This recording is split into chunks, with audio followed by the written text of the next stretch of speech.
Bonjour Emmanuel de Chypre. Bonjour à tous. Il me semble qu'on va boire un petit café dans un instant. Vous aimez ça, vous, les pauses café? J'adore ça. Eh ben, ça sert à rien. Merci Emmanuel. Je vais très très bien parce que figurez-vous qu'aujourd'hui c'est la journée mondiale de la tortue. Ah d'accord. Et donc ça vous rend heureuse, la tortue? Bah oui, Très ça me bien. rend heureuse et je vous ai préparé un petit quiz. Alors, j'ai est-ce que peur. vous savez combien de temps met une tortue terrestre pour parcourir 250 mètres? Faites attention, il y a une grosse tortue derrière Ah ben vous. je crois que voilà, Qui elle est s'appelle juste derrière Thomas moi, Soto. la tortue Soto. C'est une espèce en voie de disparition, faites attention. Un alligator signalé dans les eaux de la Dordogne hier après-midi du côté de Qu'est-ce qu'il faisait Bergerac. là Je vais vous montrer, il a été pêché. C'est véridique, hein, il a été pêché dans les eaux de la Dordogne hier. Juste, on s'est simplement rendu compte après la pêche que c'était une statue en métal et pas du tout l'animal d'origine. C'est pas lié. C'est pas encore lié. Non, attendez, ils y sont allés les avec des filets de sauveteurs ont eu pêche peur à la perche. Les sauveteurs au moment d'y eux-mêmes avaient aller. un peu... Un peu les chocottes au moment d'y aller. Alors la tortue, voilà, la Soto en tout cas n'est pas l'animal le plus lent. La panne revient au vert. Vous savez mimer, faire le vert, Thomas? Le lombric? Ah ben voilà, comme ça, le lombric. Et il y a aussi le paresseux.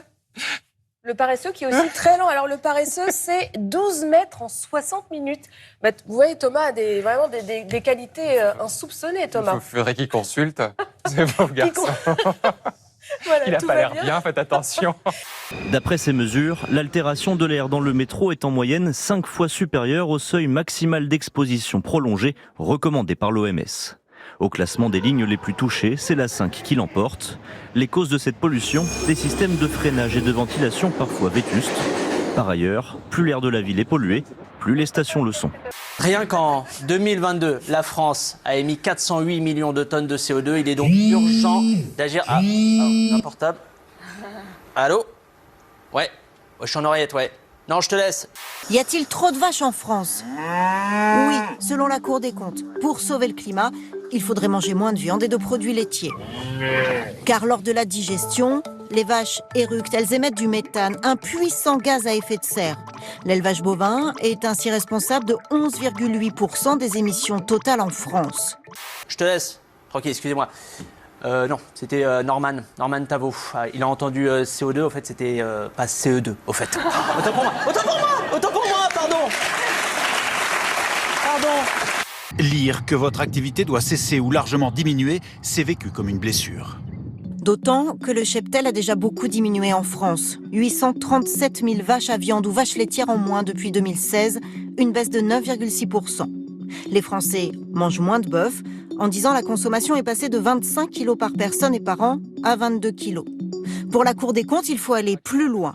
Mais pour atteindre cet objectif, selon ce chercheur, le gouvernement doit inciter les Français à manger moins de viande.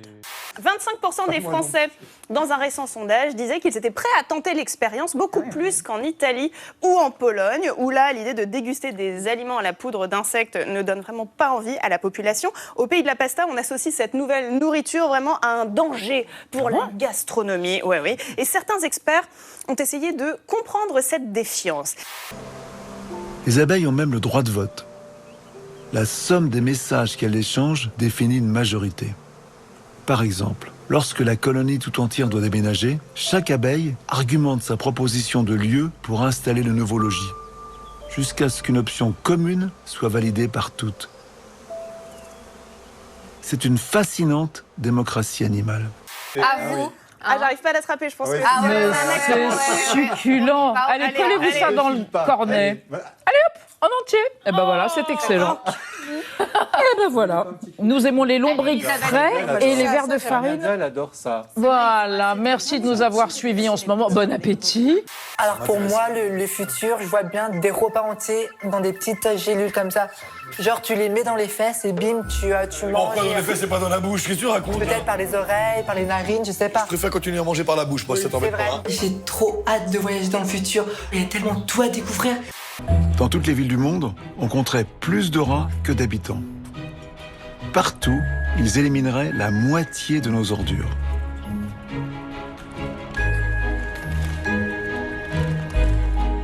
Même s'ils sont envahissants, voire gênants, ces petits éboueurs méritent une réputation bien plus équitable. Je sens ces énergies. Lynn a trouvé sa période favori, le futur. Faut que je me reconnecte. Oh!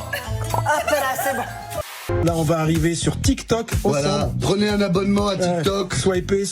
Abonnez-vous. Et oui, ils l'ont fait. Le duo le plus drôle de France débarque sur le réseau social chinois. Quelques jours seulement après la création de leur compte, les deux humoristes recensent déjà plus de 800 000 abonnés et cumulent plusieurs millions de vues sur leurs vidéos.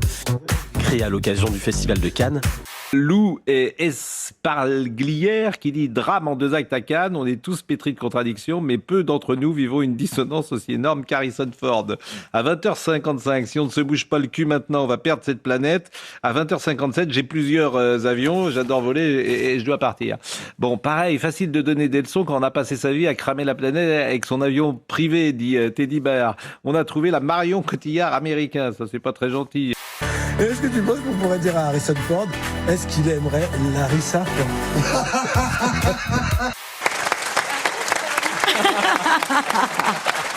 Rien peut faire un micro.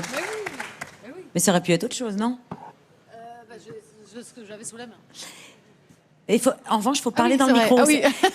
Les cuillères à soupe, c'est sympa pour le karaoké.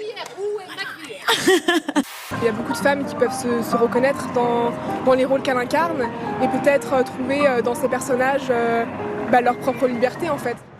C'est sympa, ça. Vous avez vu les mots qui reviennent? Talentueuse évidemment, mais simple et C'est accessible. sympa, s'ils savaient la vérité, les pauvres. Pourquoi? C'est quoi la vérité? Ouais, je fais bien semblant d'être cool, là. Oh, bah c'est tout l'inverse. Je suis vraiment une merde. En fait, je suis directeur de casting. Et j'aimerais que vous posiez ce micro et que vous jetiez dans l'eau pour voir un peu. J'ai peut-être un rôle pour vous. Qu'est-ce que vous en pensez? Alors, ok, ça c'est dégueulasse, mais moi, Thomas, il faut pas me lancer des défis comme ça, ok. Mais non. Elle va y aller. Allez. Elle va le faire. Allez. Mais non. Ouais, pas mal. Le micro. Merci et adieu au micro de Télématin. L'info et le festival continuent demain. D'ici là, moi, je retourne au fort. Comment ça? Il y a une nouvelle épreuve? Qu'est-ce qu'il va faire?